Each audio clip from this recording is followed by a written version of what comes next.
So today we're going to move on to the end of chapter 2. If you're a visitor here, we've been working through our way through 1 Peter. This is part 7, and I'm not sure quite, I can't remember how many parts we'll break it up into, but we're probably about halfway, round about there. And so we're looking at the last part of chapter 2, which Aurora read very kindly for us. Thank you. And actually, Peter is very much mid-flow. I know for us, we've just read that little bit, but he's mid-flow between, he's kind of giving 3 really practical examples of how to behave in challenging situations. And so last week, we looked at how to behave in society with rulers that are doing and saying things that you might not like, how to behave as a Christian when it goes against what you believe, when it's just them being cruel, when it's rules from those with authority over like government, or as we were looking at Nero the emperor. And in a couple of weeks' time, when we look back at the next bit of 1 Peter, we're going to be looking at the situation in a marriage and a difficult situation that was arising particularly that Peter was addressing. So midway, we're kind of halfway through his 3 examples, and in this one, his focus is now going to move on to a master and servant relationship, a servant and master relationship. I did think about putting it servant and master, but then it would have looked wrong on the screen because the one that's the master is obviously on the other side. So the servant-master relationship, which maybe for us today could be thought of more as the employee-employer relationship. Now, normally, when different writers of the Bible wrote letters to churches and to individuals, and they addressed situations that were tricky, so whether it was to do with masters and slaves, whether it was to do with husbands and wives, children and parents, they normally addressed both sides of the struggle, of the issue, of the relationship, telling both sides what they were doing not quite right and how they should improve. That was the normal way. They were careful to address both sides to make sure the message wasn't just that one side was doing everything right and the other side was the only one that needed to change. But actually, in this example with Peter, we don't see that so much. We see him only addressing the underdog, the one that was at the raw end of the deal.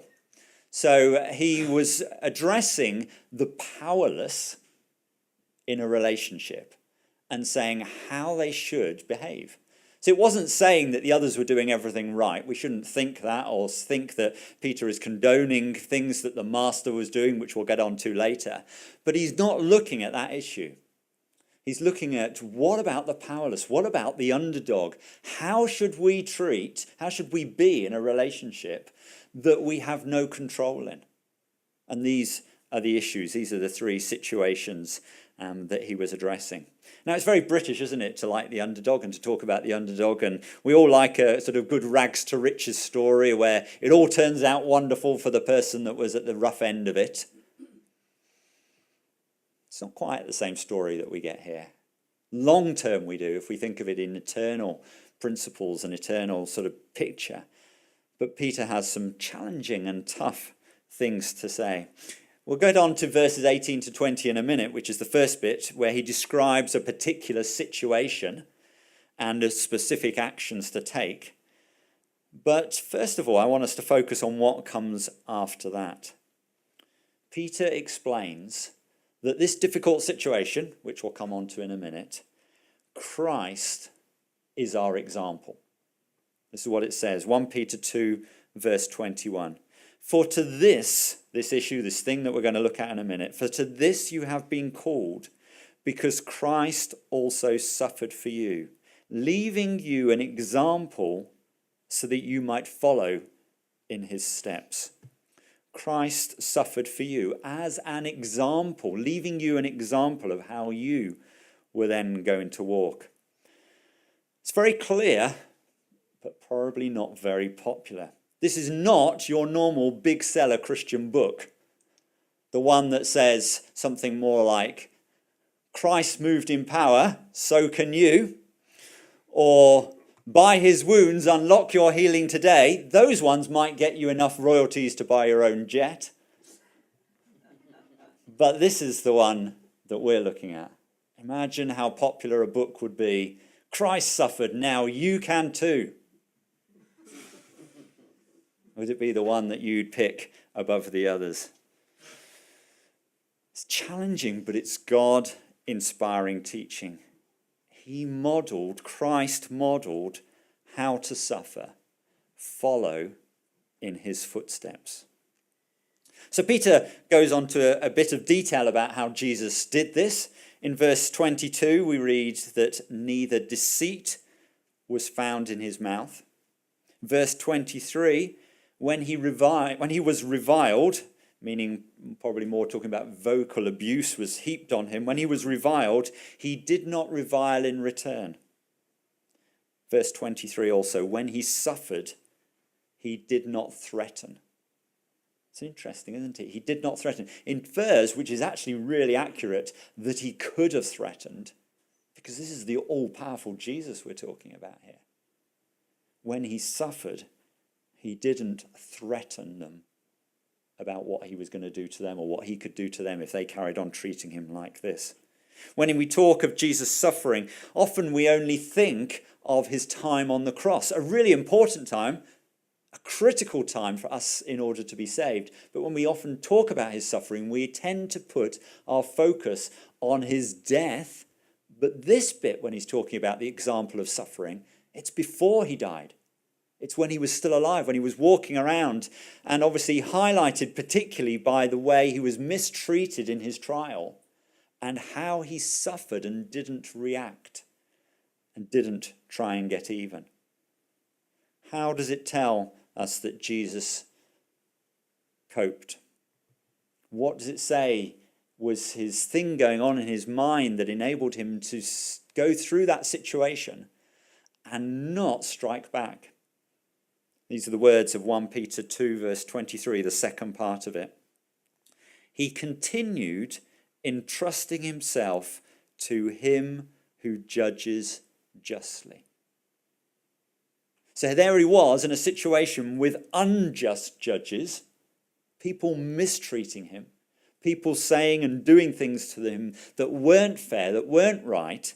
But it says he continued entrusting himself to him who judges justly, to the Father, to God the Father. What does a just judge do? He is just towards those he is responsible for. He makes sure that what is fair and best happens because he's a just judge. When everything is going well, or only a little bit bad, it's quite easy to trust the just judge. But when it's hard, when situations are tough, how good are you at trusting the just judge when it seems unfair? Obviously, this is talking about a very specific situation where there was like a court case or something going on, a trial where it was injustice and how Jesus reacted. But it's not just saying in that situation that there's a just judge. It's saying when you feel unfairly treated, there is a just judge. My father was a church leader for many years, and he did a lot of evangelism and mission in other countries, probably for about 20 years, and then in his early 50s got cancer and died. How did that make me feel? Did I feel that I was getting a rough deal? Did I feel that that was unfair? When he was doing so much good work, when he was leading a church, when he was doing mission, when he was going to Romania, when it had just opened up and there was a great need out there, when he was doing evangelism back at home, and suddenly he was taken away. Early 50s. How did that make me feel? Obviously sad. He was my father. I loved him. I liked him. I enjoyed his company.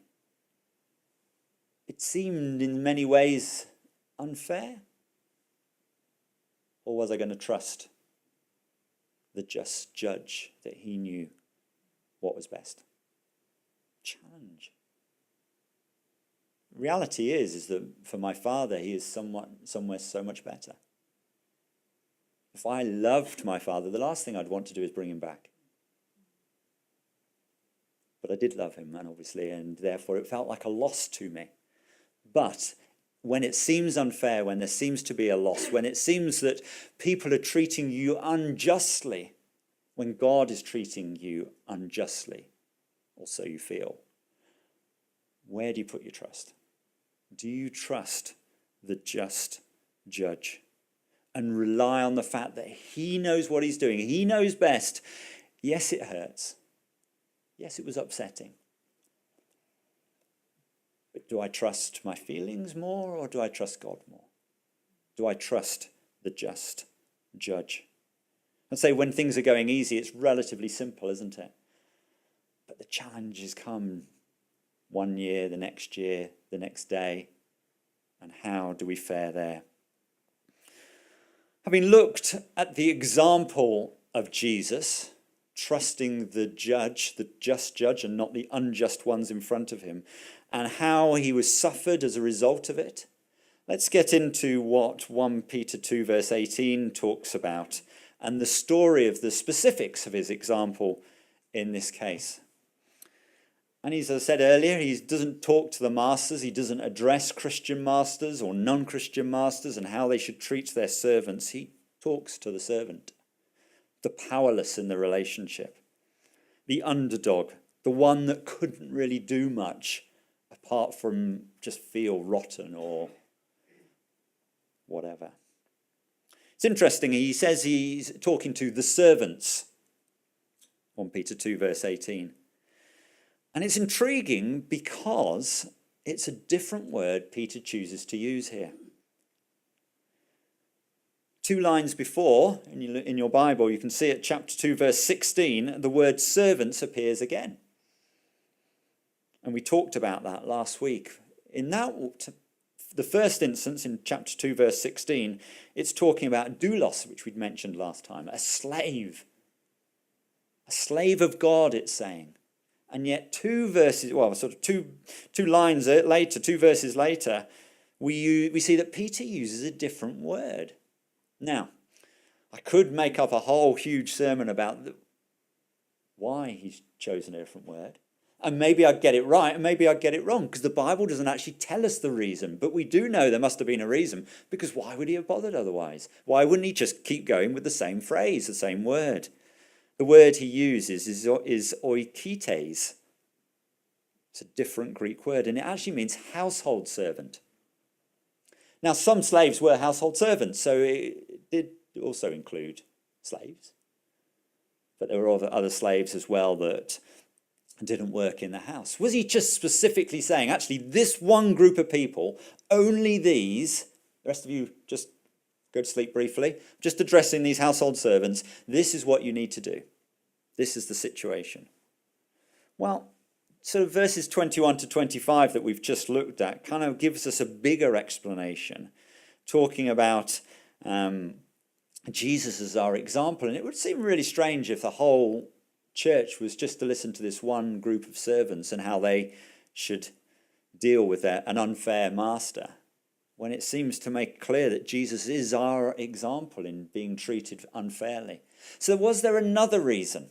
Well, I want to suggest to you that there is another reason why he's done it.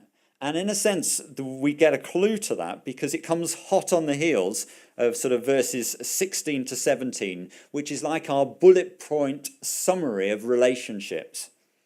In 16 to 17, there's almost like a structure that we talked about, a hierarchy. Living as slaves of God, honor everyone, love the brotherhood, honor the emperor, but fear God. And it was almost, as we talked about last week, it was saying God is the ultimate one that we fear. God is our ultimate master. We are his slaves, but under that, we might be slaves of someone else. So in a sense, to a lesser degree, we are someone else's servant. But God is the ultimate master. God is the one that we are actually a slave of. He really owns us. But under that, there's instructions for servants and for other sort of smaller slaves, in a sense. And God is addressing how we are to be still a slave to God, but also a servant to someone else. Because the reality is, for most of us, unless we're self-employed or retired, that is us. We have a work, we have jobs, we have people. Maybe we're not a servant in this sense of the word, but we have people that are master over us. 1 Peter 2 verse 18 talks about servants. And it says this: servants, or if we want to put it in a modern term, employees, be subject to your masters or employers with all respect, not only to the good and gentle, but also to the unjust. So I want to stop for you there and just remind you of what we said a moment ago. 1 Peter 2 verse 23, we are continued to entrust ourselves to him who judges justly. That has to be our focus. We trust him who judges justly, but also be subject to your masters with all respect, not only to the good and gentle, but also to the unjust. The just judge, God, is not simply looking down, powerless to intervene, feeling sorry for you, but he's the one that's ultimately in charge. Chapter 2 verse 19 uses this phrase, which is equivalent of what we saw in the previous example last week. In chapter 2 verse 19, it talks about us being mindful of God. It talks about these servants being mindful of God. In many ways, that's the equivalent of the phrase that we looked at in 2:13 when it says doing something for the Lord's sake, or not doing something for the Lord's sake. So the scenario that's being painted here really is that this master is asking the servant to do something that God wouldn't want. That's the situation really. And this servant, being mindful of God, being mindful of the fact that he is a slave of God, that God is his ultimate master, is now being treated harshly and unjustly for defying his earthly master. When it talks about being the master doing something to this person, even though they've done good. And in that situation, Peter is now saying to this employee, this is how you should act. This is what you should do. When your master is treating you unjustly. What's the example? Entrust yourself to the just judge. Christ sets the example for us to walk. We are to be like Christ. What was Christ like? Deceit was not found in his mouth. When he was reviled, he didn't revile in return. When he suffered, he didn't threaten. Instead, he continued entrusting himself to God who judges justly. Peter's trying to go through these tough examples that must have been common. How do they behave as Christians in that situation? He was looking at the toughest, hardest examples. He wasn't trying to write a 50-page handbook on employer-employee relationships and cover every single situation possible. But he was addressing the general principles of how a powerless person in a powerful relationship copes, reacts. And the answer is, we need to follow Christ's example. Now, we need to get really practical because this probably raises all sorts of questions in our mind. So let's start with some things that he's not saying. And we can see that in the examples of Jesus and how Jesus lived. Okay, he isn't saying that an employee today has no rights. And it's absolutely fine to abuse them. That's not the message that Peter wants people to get from this passage. It isn't also saying, if you want to get spiritual brownie points, if you want God to think you're good, find the most abusive employer that you can and start working for them and take as much abuse as possible because God likes that. Okay, it's not saying that either. We shouldn't read that message into it. God thinks I'm special if I get abused by my employer, therefore I'm going to find an employer to do that to me. That's not what Peter's addressing here. We see in Jesus is the example of suffering, but what else do we see in Jesus? We see many examples where he was outspoken to the same people that he later took hardship from. So the religious people at the time, calling them all manner of names, hypocrites, blind guides, brood of vipers, liars, children of the devil, whitewashed tombs, dogs. He didn't mince his words. He didn't go around seeking out unfair treatment because it was more spiritual. He wasn't looking to be oppressed and abused, but when arrested, when unfairly treated, he retained complete self-control in that situation because he trusted the big boss, the just judge. When he was mistreated, he wasn't deceptive. He didn't revile, and he didn't threaten them with all the power that he had. What we see is complete self-control in action in the midst of injustice and unfairness, complete self-control. Now, it's something that as I was been growing up, and I'm not there yet, but I used to struggle with in many ways. Because if I felt unjustly treated, it was the one thing that really got me going. I found that hard. I found that really hard. I certainly wasn't, I earned on the side of the things that Jesus says, and Peter says not to do, threatening, reviling, answering back. In that situation where I was being unfairly treated by an employer, I wasn't the one that wanted to take it, trusting the just judge. I find that challenging. I've got 3 really practical suggestions for you now.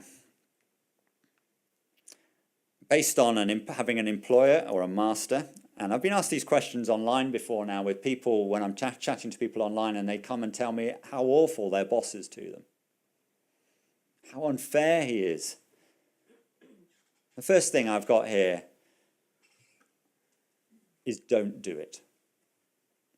If you have an employer or a master of any kind and they ask you to do something which you can't do for the Lord's sake, which you can't do as a slave of God, or you can't do mindful of God, then very politely don't do it.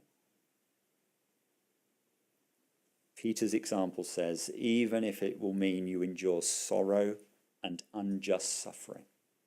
It might be because you get the sack, it might be because they mistreat you as a result of it. But don't be so scared of an earthly master that you lose sight of what God wants. Now, if you're unsure, if you think, well, I don't know whether this is something God says is okay or not, talk to someone else. Talk to someone you respect. Ask, get spiritual, wise counsel. Is this something I really should be saying no to? Is it something that's really opposed to God? Or is it one of those grey areas that the Bible's not very clear on? And discuss it with someone. But when it's clear, don't do it. 1 Peter 2 verse 19 says, when we act like this, when we do something for God's sake, even though we know it might have consequences for us, 1 Peter 2:19 says, for this is a gracious thing. When mindful of God, one endures sorrow while suffering unjustly. The next verse says, but if when you do good and suffer for it, you endure, this is a gracious thing in the sight of God. It's a gracious thing. He's pleased with you when you get the hierarchy right, that he is the master. He is the ultimate master. He is the just judge that we trust beyond everything else. It's an act of worship, an expression of devotion to him, that he is the ruler of your life. Secondly, it says, well, thinking of our situation, first of all, don't do it. Second thing, don't react. That's what it's talking about. When they revile you, accuse you, unjustly treat you, and cause you suffering, keep self-control. The fruit of the Spirit, entrusting yourself to him who just judges justly. I'm not sure if you've ever thought through this or not, But there is a huge difference between choosing to be badly treated and feeling you have no choice in being badly treated. Let me sort of explain what I mean by that. We've probably all been in situations when we felt that someone is manipulating us emotionally or whatever, and we feel this pressure to be manipulated. And if we spot it, that it's manipulation, we want to say, no, I'm not doing that. Or we feel too guilty and we just give in and do it because we feel manipulated. What we need to do in those situations is realize that we're being manipulated. Think about the situation and then act in whichever way you feel is best to act. Now, sometimes that might mean doing the very thing that they were trying to manipulate you to do. But there's a huge difference between being manipulated to do it and choosing from a position of power and self-control to still do that thing. It's not manipulation when you are in control. It's manipulation when you're out of control and someone else is controlling you. In this situation that it's talking about in that sense is when this boss, this master is treating them badly. It's about realizing that actually my trust is in God, therefore I can have self-control and allow this mistreatment for a while. Because it's not about this relationship, it's about God and me behaving in the way God would want. Now, I'm not talking about physical abuse here, in a marriage situation and various things like that, and we can talk about that maybe more next time. And we have to be careful about the type of abuse that we're saying is okay. I'm not saying just let someone beat you up and don't walk away. In our society, situations are different. Our employer-master relationship, fortunately, is not quite so powerless now. We're not in that situation where they had no choice. They couldn't walk away because that was their home. They lived there. Where else did they go? We need to focus on what Jesus did. Jesus allowed for the greater good unfairness to him, injustice to him. Because his focus wasn't on them, but on the just judge. The third thing now, this is from silence in a sense, and we can debate it a bit later if you want, but I've put don't stay. I'm talking about a job situation. I'm not saying, I'm saying look for another job. You might end up still being there mistreated for 6 months, a year, 2 years, or the Lord might provide you with a way out. Again, we don't get brownie points by staying somewhere to get spiritually abused. Jesus didn't seek spiritual abuse, but when it was there and when he was in the situation, he did not react badly because he believed in the greater picture. 1 Peter 2 verse 21 is where we need to focus as we start to bring this to an end. And 1 Peter 2 verse 21 uses these words, Christ also suffered for you. The most special and amazing, the most kind-hearted, the most magnificent person that ever lived, the Holy Anointed One, the long-awaited Messiah, the rescuer, suffered for you. 1 Peter 2 verse 22 says he committed no sin. How do we know Jesus was God? How do we know Jesus was perfect? He was sinless. 1 Peter 2 verse 24 though, that says he carried sin on the cross. He himself bore our sins in his body on the tree. The words that come after it are quite interesting. It says that we might die to sin and live to righteousness. Obviously, Jesus died in our place. That's what it's talking about. He took our punishment. He carried our sins so that we could be forgiven and go to heaven if we put our trust in him. That is the big deal, the big message of the cross. But here we see something a little extra as well. He died so that we might die to sin and live to righteousness now. So that we wouldn't sin now, so that we would have the power of sin in our lives now broken over us, so that we can be free from the power of sin to follow and live for righteousness. So yes, Jesus, his death paid our price and gave us something for the future, but also because he wants us to live in the right way now.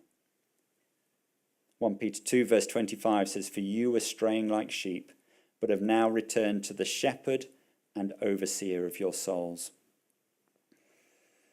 I'm going to mention that verse just right at the end, but before I do that, the observant of you might have noticed that I've skipped over one verse or one particular phrase. And it's quite a controversial phrase, so I don't want to skip over it. I just want to mention it briefly. 1 Peter 2 verse 24 and 1 Peter 2 verse 25 are very clearly teaching us about being made spiritually whole through the death of Jesus. Sandwiched in the middle of that phrase is this, in the middle of that section is this phrase, "By his wounds you have been healed." It's part of a quote that Peter's been hinting at from Isaiah 53. And you'll see a lot of 1 Peter that we've been reading at and looking at just now in this passage. We could have read a bigger section from Isaiah 53, but I've just highlighted verses 5 to 7. And again, we see this this phrase sandwiched in the middle. He was pierced for our transgressions. He was crushed for our iniquities. Upon him was the chastisement that brought us peace, and with his wounds we are healed. All we like sheep have gone astray. We have turned every one to his own way, and the Lord has laid on him the iniquity of us all. He was oppressed and he was afflicted, yet he opened not his mouth. Like a lamb that is led to the slaughter, and like a sheep that before its shearers is silent, he opened not his mouth. We see that Peter was obviously had this section in mind when he was writing this and he was applying it to the church there. And we see this phrase in the middle of that again. Either side of it clearly talking about being made spiritually well and whole. We have this phrase, for the chastisement, with his wounds we are healed, or by his wounds you have been healed. We need to be careful when we take scripture that we take it in context. And this is one of those examples. I'm not saying that God doesn't heal people today, because God has all power and God can heal people, and we are to pray for people to be healed. I'm not saying that. Don't hear that at all. But I do think that this phrase is misused, because it is clear from its context that it's talking about spiritual wholeness before and after, and the context is all to do with that. And the word itself, healed, is used in other places in the Bible to mean, as well as healings, physical healings, it's also used to talk about spiritual being made whole. And I think that within the context, that's what it's talking about.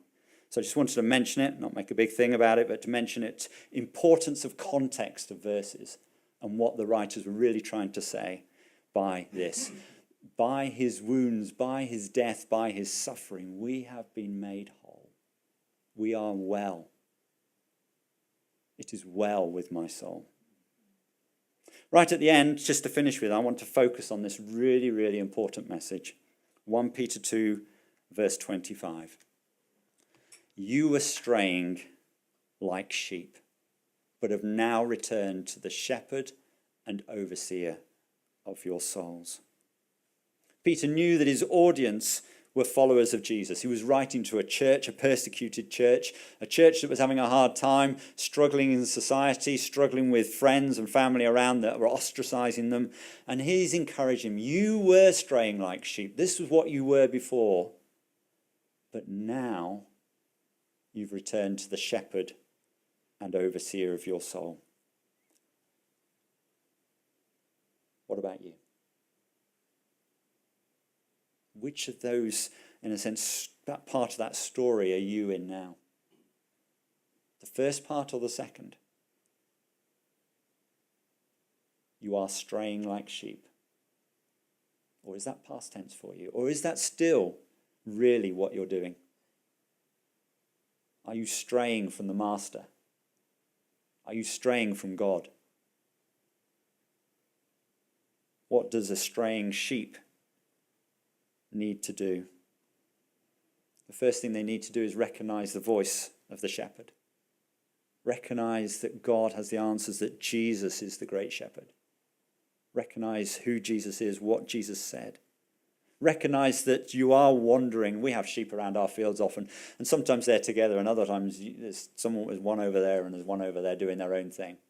We need to recognize that our natural position without God, without Jesus, is strayed sheep. And we need to realize that's what we're like. We need to recognize the voice of the shepherd, and we need to turn around and walk back towards Jesus. Which part of that story represents you? Only you know that. You can go through the ropes, you can just go through the process of being at church and smiling nicely to your husband or wife, and the thoughts and the process in your mind, only you know, and God. Are you straying like sheep? Or are you those that have returned to the shepherd, and God is the overseer of your soul? If that's you, that was who Peter was writing to, then you can join the rest of us that are in that same situation and mean the words of this song that we're about to sing. The 6 famous words of a song written by Horatio Spafford. Didn't know his name before. 1873, a terrible story that he went through. But he was on a ship going past the very place where his family, a number of his family had died in a shipwreck when he wrote these words. And these 6 words, it is well with my soul. It is well with my soul. Have you returned to the shepherd and overseer of your soul? Are you able to say it is well with your soul?